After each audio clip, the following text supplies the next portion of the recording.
से, फवाद साहब की तरफ से और मज़ीद 3 जो मुल्ज़मान हैं नॉमिनेटेड नहीं हैं वो, उनकी तरफ से हमने 265D की दरख्वास्त दी थी जिसके ऊपर बहस जारी थी। तो कोर्ट टाइम ख़त्म होने के बाद उसको कल तक मुलतवी किया गया है। रिकॉर्ड की बात यह है कि हमारा मौक़िफ़ इसमें यह है और जो रिकॉर्ड शो होता है कि क्योंकि इमरान खान साहब, शाह महमूद कुरैशी समेत जो दीगर अफराद हैं उनके ऊपर अभी चार्ज फ्रेम नहीं हुआ है, क्योंकि हमने उनकी 265D की दरख्वास्तें यानी चार्ज फ्रेम करने का जो प्रोसेस है उसको हमने चैलेंज किया है कि इमरान खान साहब, फवाद साहब, शाह महमूद समेत जितने भी दीगर लोग हैं उनके खिलाफ तकरीबन एक ही इल्ज़ाम के तहत यानी अबैटमेंट और कॉन्स्पिरेसी के तहत तकरीबन 32 और 48 FIR जो हैं वो दर्ज की गई। तो एक जगह पे नहीं है, उसमें मुल्तान में भी हैं, फैसलाबाद में भी हैं, लाहौर में भी हैं और पिंडी में भी हैं। तो कानून के मुताबिक एक ही जो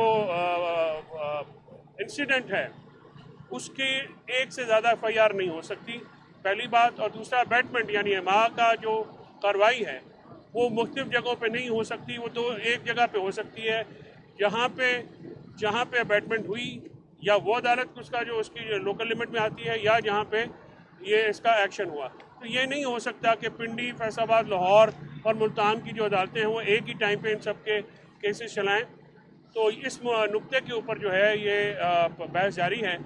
आज इमरान खान साहब जो हैं वो अदालत में आए, काफ़ी रश था, लोगों से मिले, बड़े उनकी तबीयत हशाश बशाश थी। उन्होंने शाह महमूद कुरैशी साहब से, अली अमीन से, सलमान राजा से, शबली फराज से और दीगर जो हमारे फवाद साहब थे, मुसरत चीमा थी, कमल शोजब, शहरियार अफरीदी साहब थे, शेख रशीद साहब थे, इन सब से मुलाकात भी हुई। उनकी सैर असल जो है वो इस वक्त जो है अली अमीन साहब और इमरान खान साहब की मेरी इतला के मुताबिक एक मीटिंग जो है, अली अमीन साहब भी वहाँ पे अदालत में आए थे, तो वो अब वहाँ पे मीटिंग जारी है।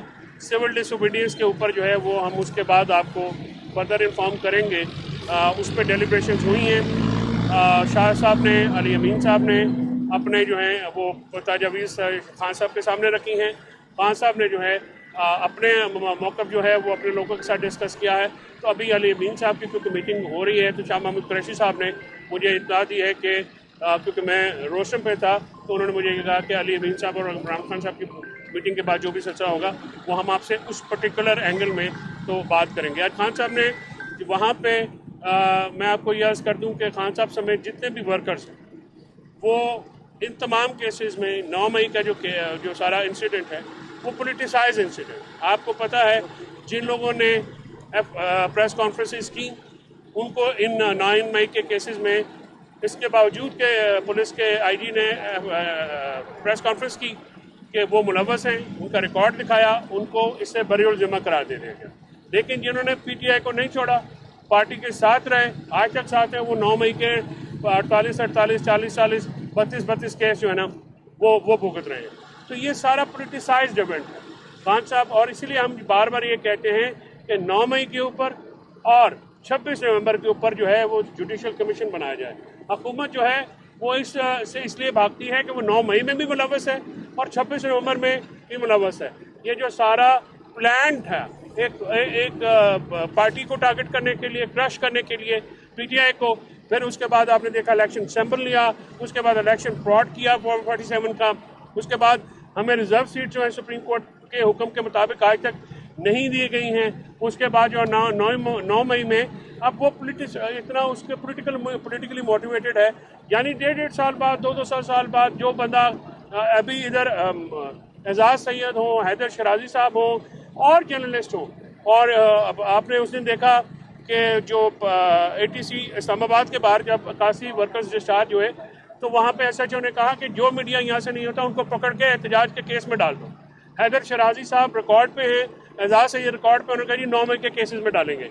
तो 9 मई का जो केस है, वो 9 मई का जो वाक़या है वो इस तरह से इस्तेमाल हो रहा है अपने सियासी मुखालफिन के पीछे, बजाय कि उसकी CCTV फुटेजेस निकाल के जो कि छुपा ली गई हैं वो सामने आती, जिन्होंने वो काम किया था उनको निशाना बनाते हैं। जो सियासी बुनियादों पर जो दुश्मन है, मुखालिफ है, जो आपके सामने सरेंडर नहीं कर रहा, उसको 9 मई के केसेस में डाला गया। और 9 मई की जो एक गर्दान है हुकूमत के पास, आज तक उनकी इन्वेस्टिगेशन और प्रोसिक्यूशन, ये 2 एजेंसीज होती हैं गवर्नमेंट की, ना तो उनके चालान पूरे मुकम्मल, और उसमें एविडेंस क्या है कि जी सिपाही ने भेस बदल के इमरान खान साहब की जमान पाक में मेज़ के नीचे चले गए और सारी गुफ्तगू सुन ली। इस कदर मज़हका खेज जो है वो एविडेंस है, और लेकिन हम जो है वो चले जा रहे हैं। तमाम डिस्चार्ज के केस हैं, लेकिन जिस माहौल में हमारी अदलिया को 26वीं तरमीम में के बाद ला लिया गया है, अदलिया को भी क्रश कर दिया गया है। आप मीडिया आज़ाद था, मीडिया को भी क्रश कर दिया गया, जमहूरियत को भी क्रश कर दिया गया। सिर्फ एक पार्टी को क्रश करते करते ये सारे एलिमेंट्स और मुल्क में जो निज़ाम अदल है उसको भी क्रश कर दिया गया है। तो ये जो एक होक्स मुकदमे हैं, जाली मुकदमे हैं इमरान खान साहब के ऊपर, ये आप देखते हैं कि सरे शाम सारी गवर्नमेंट बैठ जाती है और जी वो बड़ी बड़ी सख्त ज़बान इस्तेमाल करते हैं। 504 दिन हो गए आज इमरान खान साहब को, 504 दिन हो गए उनको कैद में। 300 के करीब आपने जाली मुकदमे बनाए हैं, 100 के करीब उनके पास FIR हैं जब वो इधर थे, इंक्लूडिंग दिस 9 मई के जो मुकदमे हैं वो जेल के अंदर थे। जब भी कोई एहतजाज की कॉल होती है उनके ऊपर एक मुकदमा हो जाता है। और 100 रेंजर के एक्सीडेंट पे जो शहीद हुए हमारे एहलकार, उनका मुकदमा भी इमरान खान और पूरी पार्टी के ऊपर दे दिया गया, हालांकि उनका कोई लेना देना नहीं है। वहाँ पे इंसिडेंट हुआ, उसको आप प्रूव करें, जो उसके जिम्मेदारान हैं, एक को आपने अरेस्ट किया हुआ है, जो जिम्मेदारान उनको सजा दीजिए। लेकिन सियासी बुनियादों के ऊपर जो है वो इमरान खान साहब को, उनकी पार्टी को, उनके लीडरान को, उनके कारकुनान को, उनकी फैमिली को, उनकी बेगम बुशरा बेगम को 10 महीने एक गैर कानूनी और लगभग झूठे केसेस में मुलव्वस किया गया। कल आप सबके सामने इस यकबस्ता सर्दी में रात को 8:30 बजे जब लाइट गई तो वहाँ पे वो ट्रायल ख़त्म हुआ। जज साहब को पता नहीं क्या इतनी जल्दी थी कि छुट्टियों के बाद वो बहस नहीं सुन सकते थे। और मंडे को उन्होंने एक फैसला रखा है, फैसले पे तबसरा करने के लिए मवाद तो मेरे पास अभी भी मौजूद है, लेकिन फैसला आएगा तो उसके बाद मज़ीद बात होगी। तो एक मुसलसल अमल है जाली पर्चों का, बोगस और फ्रॉड हुकूमत की तरफ से, जो कि बोगस एंड फ्रॉड इलेक्शंस के जरिए एक ज़हूर पजीर आई है। तो इन सारों ने एक टारगेट किया हुआ है। PTI 3 सालों से, 2.5-3 सालों से मुसलसल रियासती जबर का निशाना बन रही है। और इसी वजह से मैं आपको कह रहा हूँ कि जो सिविल डिसोबीडियंस की मूवमेंट है उसमें 2 जो लेजिटिमेट हमारी डिमांड्स हैं, एक कि जुडिशल कमीशन बनाया जाए, उसमें वो भी अपने सबूत रखें, हम भी अपने सबूत रखें 9 मई के ऊपर और 26 नवंबर के। उसके बाद जो हमारे असीरान हैं, आप उनको, हमको रायत नहीं मांग रहे, कानून के मुताबिक उनका 2 साल में तो कत्ल के मुलज़िम बाहर आ जाते हैं। इनके ऊपर तो अबैटमेंट का इमाम का आचार्य जिसकी 1 साल सजा है, तो वहाँ पे आपने उनको 1.5 साल से अंदर रखा हुआ है। आप उनकी जमानतें दीजिए, जो अदलिया है वो भी नोटिस लें कि बुनियादी हकूक डिमांड करते हैं कि उनकी जमानतें ली जाएँ। उनके खिलाफ ये प्रोसिक्यूशन नहीं हो रही, ये परसिक्यूशन हो रही है, यानी उनको टारगेट किया जा रहा है। तो ये हमारी लेजिटिमेट डिमांड्स हैं। इसके ऊपर हुकूमत जो है वो मुसलसल पहलू तो ही बरत रही है, वो नहीं आ रहे, ना उन्होंने मुज़ाकराती कमेटी बनाई है, ना ही वो मुज़ाकरात का कोई काउंटर एजेंडा है, ना उनके पास सिर्फ एक जो है वो बहाना है। पहले कह रहे थे कि मुज़ाकरात नहीं करते, अब मुज़ाकरात के लिए तैयार हैं, तो मुज़ाकरात के लिए हुकूमत जो है वो लग रहा है कि आगे लग के भाग रही है। मुज़ाकरात ही इस मुल्क के लिए ज़रूरी है, मुज़ाकरात करने पड़ेंगे। हुकूमत हो, असल हुकूमत हो, पावरफुल लोग हो, जितने भी लोग हैं, सब बैठ के पाकिस्तान की फ़िक्र करें, पाकिस्तान को इस जो मसाइल हैं इससे हम निकालें। लेकिन क्योंकि ये गवर्नमेंट जो है ये पॉलिटिकल टर्मोइल, जो पॉलिटिकल अदम काम है, जो इकॉनमी का अदम काम है, जो लॉ एंड ऑर्डर की सिचुएशन है, उसकी बेनिफिशरी है। लिहाजा ये टेम्परेचर ये तो कूल डाउन होने नहीं देना चाहते, क्योंकि जिस दिन ये कूल डाउन हुआ और हालात मामूल पे आई, ये हुकूमत एक दिन नहीं निकाल सकती। लिहाजा ये बेनिफिशरी हैं सारे इलेक्शन फ्रॉड के, बॉम्ब 47 के। लिहाजा ये चाहते हैं कि ये मुज़ाकरात का अमल सबटाज हो, किसी तरह से ये डीरेल हो, ताकि इनकी जो एक गैर कानूनी हुकूमत है वो चलती रहे। लेकिन इंशाल्लाह ये मामला हम अवाम की मदद से 2.5 साल से हमारे वर्कर्स ने कुर्बानियाँ दी हैं। जेल में बैठा इमरान खान जीता है, जेल में इमरान खान ने जब भी एहतजाज की कॉल दी वो जेल में बैठ के जीते। डी चौक में पहली दफ़ा पाकिस्तान की तारीख में लोगों ने लीडर की कॉल पे आके जाने। और अभी भी खान साहब ने कहा कि फायरिंग का जिस दिन उनको बताया गया, रात को नींद की गोली खाने के बावजूद उनको नींद नहीं आई, वो इस कदर डिस्टर्ब थे। वो आज भी अपनी पार्टी से यही कह रहे थे कि लोगों के ऊपर जुल्म हुआ है, तुम लोग आवाज़ उठाओ, तुम लोगों ने इसको जाने नहीं देना, हमने जब तक जिंदा भूलने नहीं देंगे। सो एक मुसलसल एक बातचीत चल रही है। अली अमीन साहब बाहर आते हैं तो इंशाल्लाह फिर मीडिया को वो खुद भी ब्रीफ कर देंगे, नहीं हुआ तो फिर हम जो हमारा इंफॉर्मेशन डिपार्टमेंट है या जिसकी भी ड्यूटी होती है वो आपको मजीद इसमें इन्फॉर्म करें। ये बता दें जो मुज़ाकराती कमेटी के मेंबर थे उनकी भी मुलाकात हुई है या वो मुज़ाकराती कमेटी के मेंबरान में से आज सलमान अकरम राजा थे, वहाँ पे वो वहाँ पे क्योंकि एज ए लॉयर हैं वहाँ पे मौजूद थे। उनकी आज मीटिंग नहीं है, लेकिन वो मुज़ाकराती कमेटी के नाम हमने कल दे दिए थे।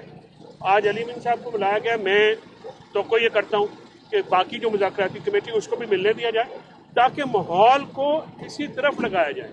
हुकूमत जो जानबूझ के ये सैबोटाज होता है ना, यानी आप उनकी कमेटी को मजाक उड़ाते हैं लेकिन आप उस कमेटी को अलाउ नहीं करते कि यहाँ पे आए, उनको जेल में पकड़ के बंद कर देते। जिस दिन मुज़ाकराती कमेटी बनी, उमर अयूब खान को जो कि मुज़ाकराती हेड हैं, अहमद चट्टा और राजा बशारत और अजीम और एक हमारे राजा साहब हैं, इनके साथ मिलकर यहाँ पे डिटेन कर दिया गया। तो वो क्या था, वो पंजाब हुकूमत की एक डेलिब्रेट एफर्ट थी कि ये मुज़ाकराती अमल शुरू ही ना हो। हुकूमत को मुज़ाकरात के अमल के नाम से चिढ़ है, वो इससे चिढ़ते हैं, वो उनकी कांपें टांगती हैं, लेकिन मुज़ाकरात ही आगे जाने का वाहिद हल है। वहाँ पे भी सेम वॉइसेस हैं, ये नहीं मैं कह रहा कि उधर सेम वॉइसेस नहीं, उनको सुनिए। पाकिस्तान को इस वक्त ज़रूरत है, पाकिस्तान को ज़रूरत है इमरान खान की, पाकिस्तान को ज़रूरत है नुमाइंदा हुकूमत की, पाकिस्तान को ज़रूरत है जो मैंडेट चुराया गया वो वापस लेने की। जिन लोगों को आपने जुल्म सितम का निशाना बनाया उनको रिलीज़ कीजिए। ये जो एक आपने इस्लाम के ऊपर दहशत गर्दी के पर्चे जिस तरह रेवड़ियों की तरफ आप करते हैं, ये कोई तरीका कार नहीं है। असल दहशत गर्द फैल रहे हैं लेकिन PTI को जो है वो क्रश किया जा रहा है। तमाम तर तवज्जो हुकूमत की इधर है। हुकूमत को चाहिए कि दहशत गर्दी के जो एक अजदा है, एक अफरीत है, अफरीत जो है उस पर तवज्जो दे, बजाय कि सियासी और मुखालफिन को की आवाज़ें बंद करने के, मीडिया की आवाज़ें बंद करने के और हक के राय जो बुनियादी हकूक़ हैं इनमें उनको जो उनका कला कम करने में। Thank you sir.